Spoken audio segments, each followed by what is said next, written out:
All right, today we're going to put on our literary detective hats and take a look at a really fascinating puzzle that sits right at the heart of the New Testament.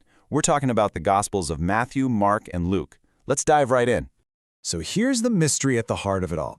If you read Matthew, Mark, and Luke side by side, you'll notice something pretty strange. They tell a lot of the same stories, often in the exact same order, and sometimes they even use the exact same words. But they also have some pretty big differences. So what in the world is going on here? Just look at this. And get this, this isn't a quote of something Jesus said. This is the narrator's own voice, the author's description of events, and the wording in Matthew and Mark is nearly identical. Now, in any modern book, if two authors wrote the same thing like this, word for word, that would be, well, a huge red flag. So that's the big question we're tackling, isn't it? How do you explain these incredible similarities? It's a genuine literary puzzle, and scholars have been working on it for centuries, so let's start looking at the clues they've uncovered. Okay, so our first clue, and this one is a biggie, is all about understanding the genre.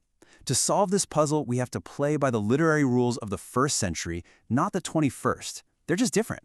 See, if you go into this expecting a modern biography, a detailed blow-by-blow account with perfectly transcribed quotes, you're kind of reading it with the wrong lens. Ancient biographers, they had a completely different goal. A great way to think about it is that these authors were more like portrait painters than photographers.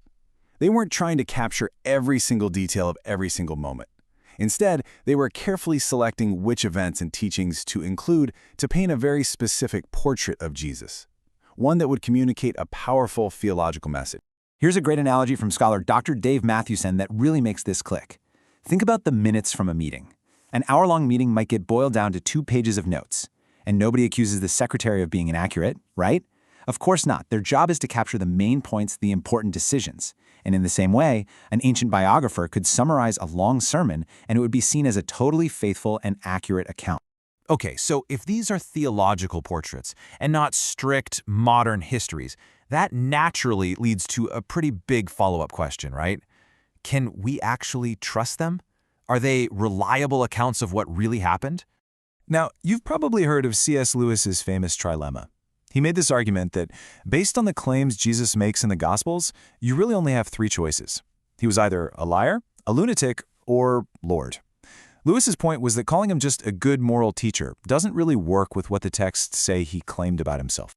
But hold on. Before we even get to Lewis's argument, scholars say we have to seriously consider another possibility. What if the problem isn't with Jesus' claims, but with the accounts themselves? And that's the legend option. The idea here is that maybe the Gospels aren't history at all, but a kind of theological fiction, that the stories were created or embellished over many years by the early church to make Jesus seem more and more divine. The classic argument for this is the telephone game analogy. You remember that game, right? You whisper a secret to one person, they pass it on, and by the time it gets to the end of the line, the message is totally mangled and completely different from where it started.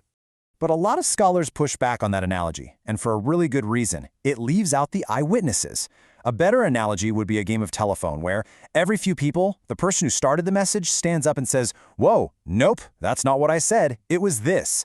The people who were actually there would have served as a living, breathing fact check, keeping the story from getting too distorted. So while that debate about historical reliability is super interesting and definitely ongoing, let's get back to the literary clues. This brings us back to our original puzzle. What is the direct literary relationship between Matthew, Mark, and Luke? Believe it or not, this puzzle has a name. It's called the synoptic problem. Synoptic just comes from a Greek word that means to see together. And the problem is trying to explain how these 3 Gospels can be so incredibly similar, right down to the Greek phrasing. So how do scholars solve it? Well, the leading theory, the one most scholars land on today, is called Markan priority. And it's a pretty simple idea at its core. Mark wrote his Gospel first. He's the original. Matthew and Luke came along later and actually used Mark's Gospel as one of their main sources. And the evidence for this is pretty staggering. Check this out. An incredible 97% of Mark's Gospel is also found in Matthew. Think about that. It just makes way more sense that Matthew and Luke would take Mark's shorter, punchier account and add their own material to it, rather than them both deciding to cut a longer story down in almost the exact same ways. Okay, but that only explains part of the puzzle, right? What about all the stuff that Matthew and Luke have in common that you can't find in Mark? I'm talking about huge sections like the Sermon on the Mount and a bunch of Jesus' parables. Where did that come from? Well, this is where scholars propose a second source. They call it Q, which comes from the German word Quelle, which simply means source.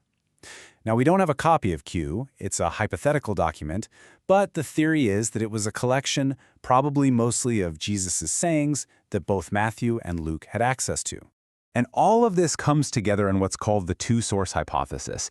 It's actually pretty elegant when you lay it out. Step 1, Mark writes his gospel. Step 2, this collection of sayings, Q, is also circulating. Then, Matthew uses both Mark and Q to write his gospel, and Luke, working separately, also uses Mark and Q to write his. It's a theory that neatly explains both why they're so similar and where their differences come from.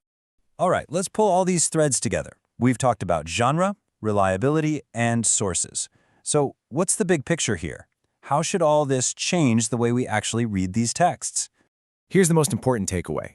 The Gospels aren't a set of competing historical records that we have to try and mash together into one. The differences we see aren't bugs, they're features, they're intentional. Each author is painting a unique theological portrait of Jesus for a very specific audience, highlighting the things that mattered most to that community. And you see it in the details, right? Matthew, for example, is the one who tells us about the Magi coming from the east.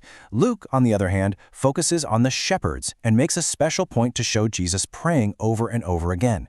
These aren't contradictions, they're choices. They are deliberate, artful decisions made by the authors to make a specific point. So I want to leave you with a question to think about.